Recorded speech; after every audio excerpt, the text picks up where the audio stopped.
Hello, and welcome to Anime Audio Commentary. Today I'll be commenting on episode 1 of My Senpai is Annoying. If you'd like to watch along, then start watching now.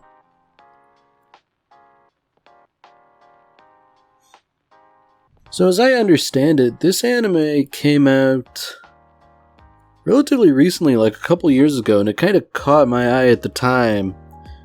Although, there were some extenuating circumstances in my life that prevented me from indulging in what at the time appeared to be, a rather nice little rom-com. And so, I'm finally getting around to it now. Better late than never, as they say.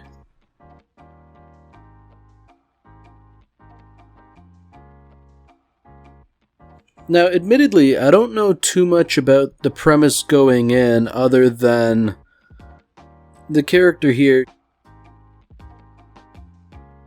She's rather diminutive, and that's kind of a problem. If you can be mistaken as like anything other than adult and you're trying to be an adult, things will get rather hairy in short order, so you do kind of have to pity her, even though it's mostly played for comedy, I imagine.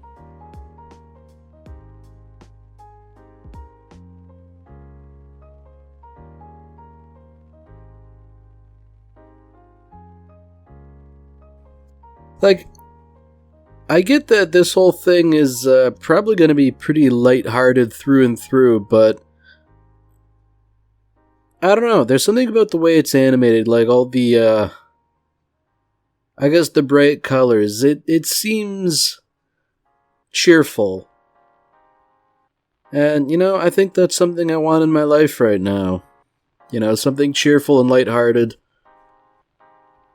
I mean, obviously there has to be some conflict for a story, a story with no conflict is barely a story, but, it doesn't have to be like life and death stuff. So here we go, it begins. Futaba here, she's very clearly none too happy about her stature.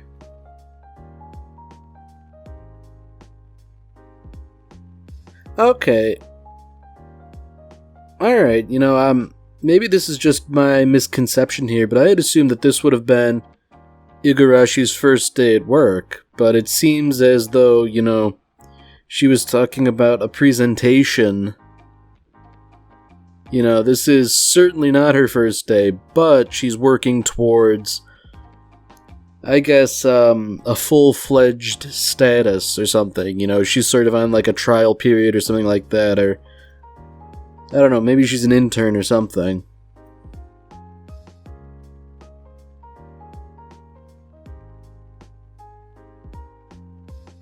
So, if her short stature weren't bad enough, Takeda here, who's sort of, maybe supervisor is the wrong word for it, but he's sort of in charge of her, a mentor, if you will. It only makes things more awkward that he is basically a giant.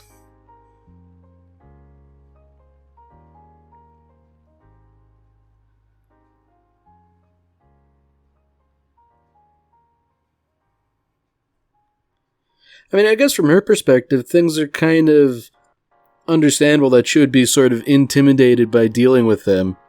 He's taller than her sitting down than she is standing up, and he sort of treats her like a kid almost.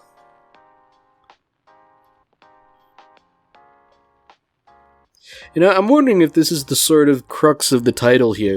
My senpai's annoying because he treats me like a child. I mean, he doesn't seem like annoying. I guess when I hear, annoying in the title, I tend to think of something more like Nagataro or Uzaki. Something like that. But Takeda, he just seems like, a big guy. And a rather cheerful big guy, too.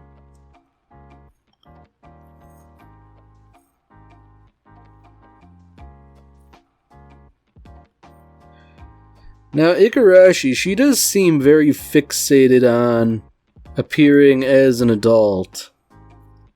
You know, adults would drink coffee, so I will drink coffee, but, you know, coffee's bitter, so I add a little extra sugar to it. And, you know, it's one of those, like, appearances can be deceiving things, because, you know, there's no shame putting a little sugar in your coffee.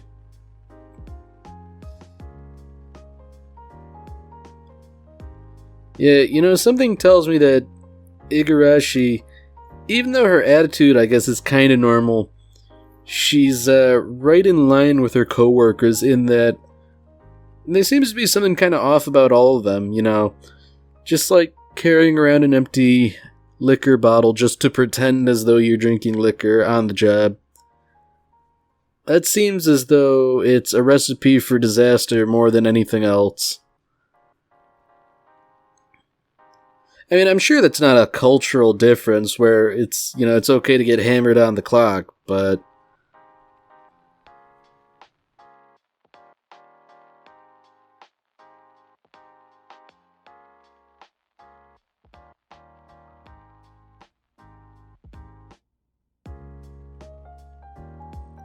Alright, so... Takeda, you know, whether he's actually doing it or not, there's this sort of idea that he's trying to be accommodating and conciliatory by walking slowly to take into account his massive stride and Igarashi's short stride. Like, I don't know, that's not something an annoying person would do, I would think, you know? If anything, he seems like a rather nice, considerate guy.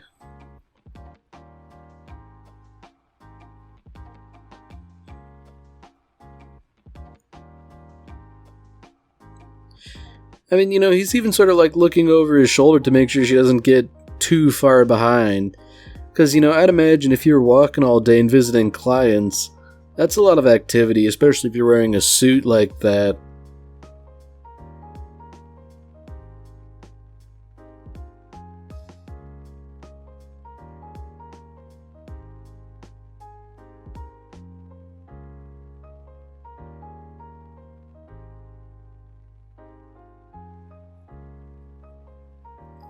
Alright, so that's another thing, you know, he's so, I guess, generally considerate that whenever they go out to get lunch on the job, it's always where she wants to go. And, you know, he doesn't particularly care, you know, anywhere's good for him, as long as there's a lot of food, presumably. Oh, dear. So for somebody who's so presumably fixated on appearing as an adult, you know, Igarashi is presented with a bit of a challenge.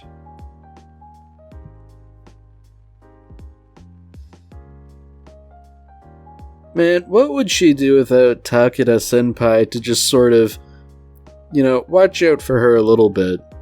You know, I feel like maybe she could manage on her own, but...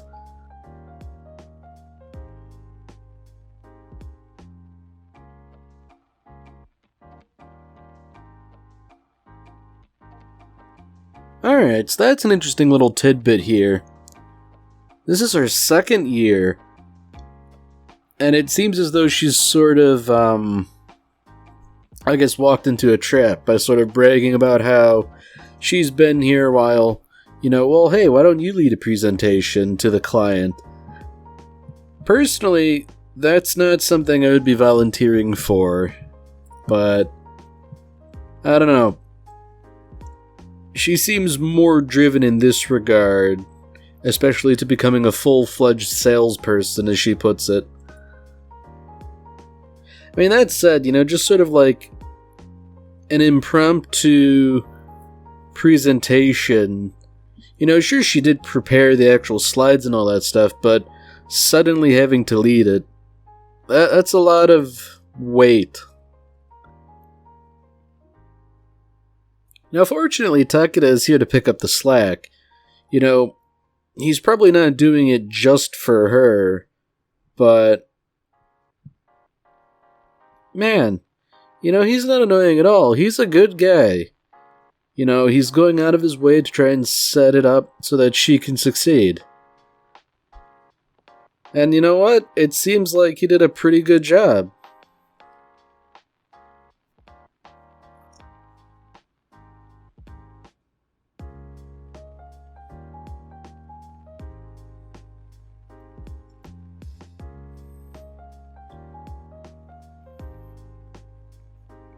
Well, you know what? I take it back. Maybe this is kind of annoying behavior.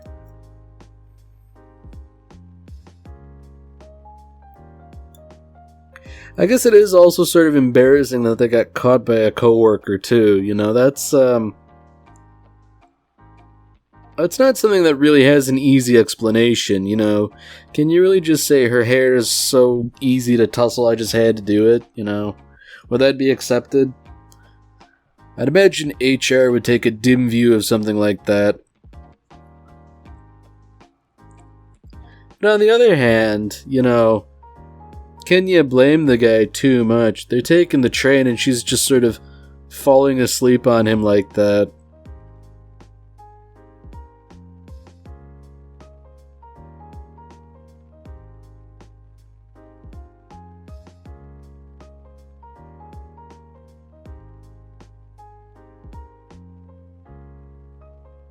Man, I'm struggling to sort of put my finger on it, but there's something about this art style that I'm really digging. I'm gonna have to look and see who the studio was. I don't know, it's something about, the coloration and how they've done that I think is just pretty nice, Oh. Oh dear. So it seems like Kazuma took the opportunity to make a spectacle of the incident on the train. Oh dear. I feel a little bad for Igarashi considering that, she's the focal point of all that, but I guess she kind of brought it on herself by falling asleep.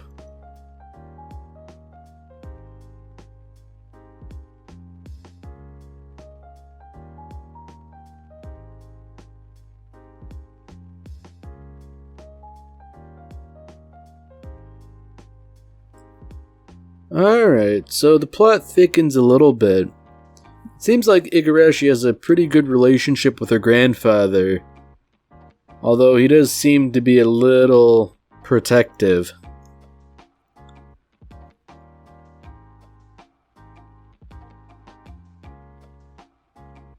Alright, so this is an interesting little wrinkle. Something has gone wrong with the business.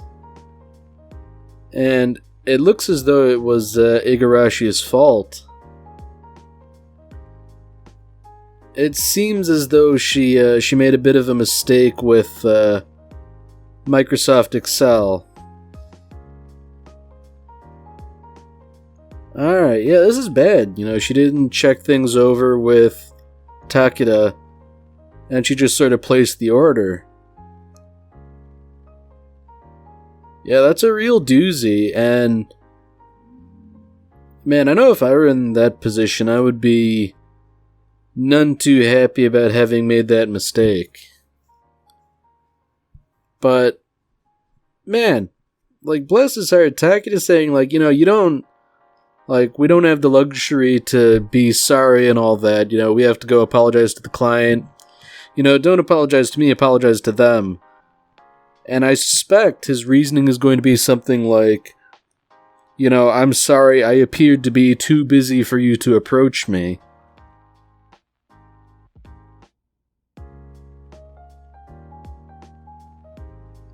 Yeah, I definitely understand why she'd be feeling so dejected about this whole thing. Man, some clients are notorious for not understanding when anything goes wrong. I mean, we didn't get a scene of the client chewing them out or anything, so for all we know, this is just Igarashi being very self-critical.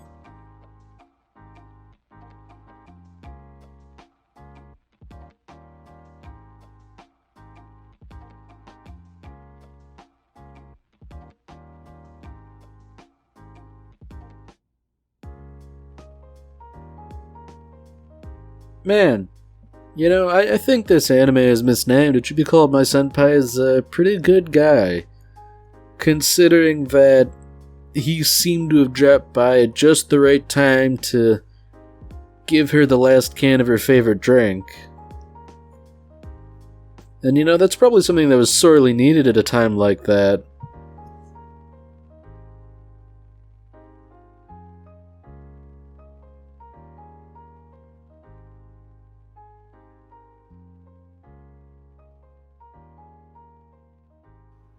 Man, he really is saying, like, all the right things all the time, It was a rough day, go ahead and take a break.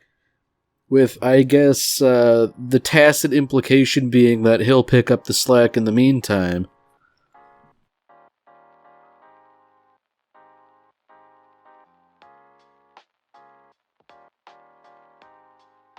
Okay, so we're not actually seeing them hanging out, which is, I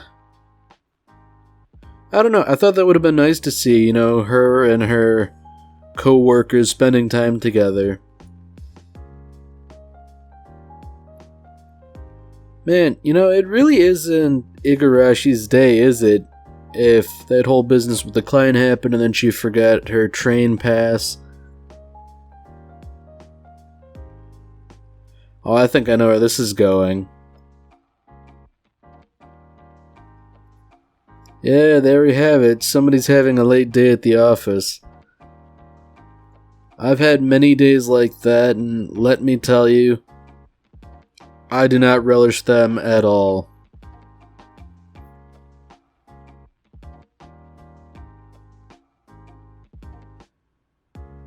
So this is probably the worst part, Takeda was forced to stay late and he's basically fallen asleep at his desk because he's trying to fix the thing she screwed up.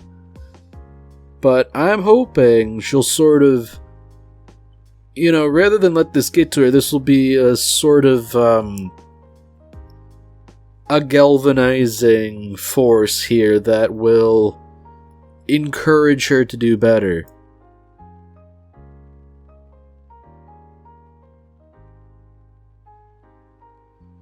I mean, if nothing else, she did leave, a thank you note, and she left him some tea. And, she's also promising to pay for dinner, which is, well, probably pretty expensive for a guy like him.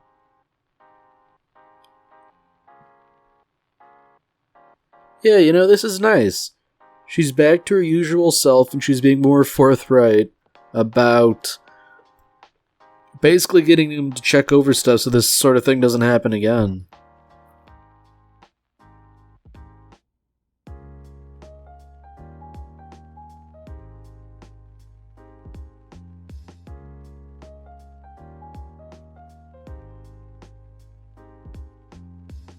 Alright, here we go.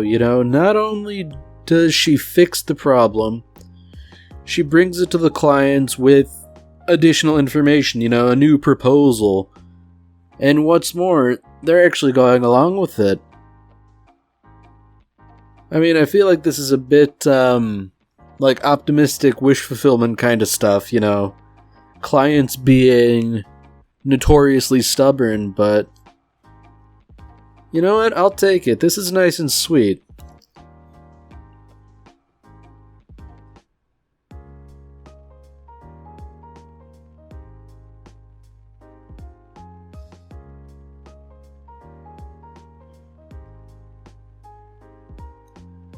Yeah, I think Takeda's got the right sort of approach here.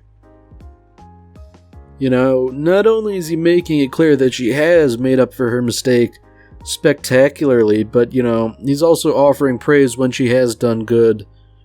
I guess, irrespective of fixing the mistake. And Takeda, the absolute madman, she offered a treat for dinner, but, seeing as how she improved on the contract with the client, he's willing to pay to reward her.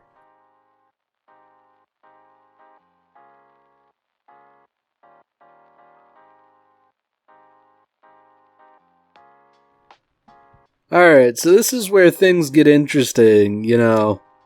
I know there's a bit of a culture regarding drinking after work, but, I feel like somebody of Igarashi's stature shouldn't be drinking too much. And it seems like she's had a couple, and, you know, one would have done it.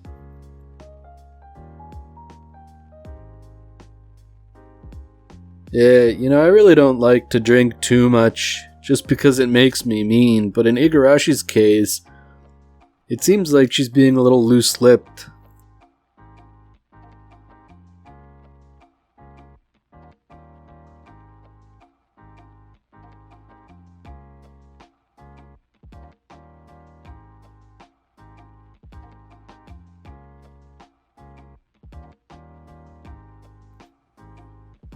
You know, it's kind of hard to tell if this is the beer talking or if this is sincere, but it seems like regardless, she's going for it.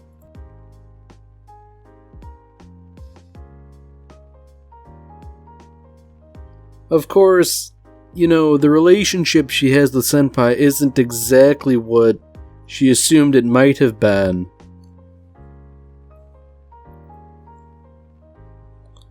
I mean, it is interesting that he sort of sees her as being like a kid, in that he'd like to have a kid like her. I mean, I'd imagine she wouldn't take that too well, necessarily.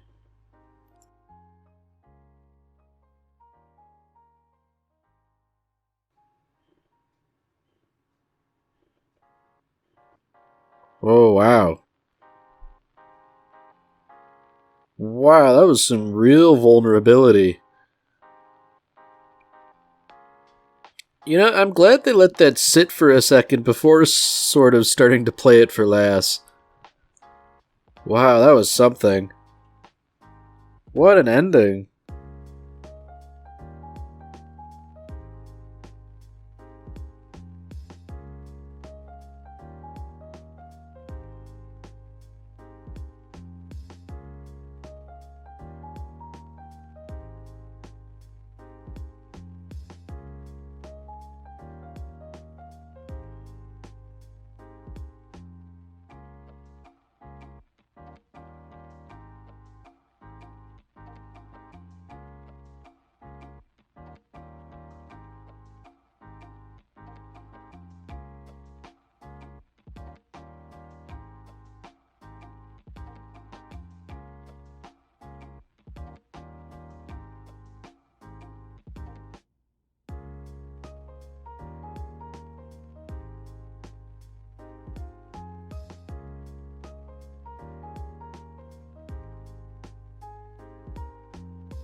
Alright, well that's it for this episode.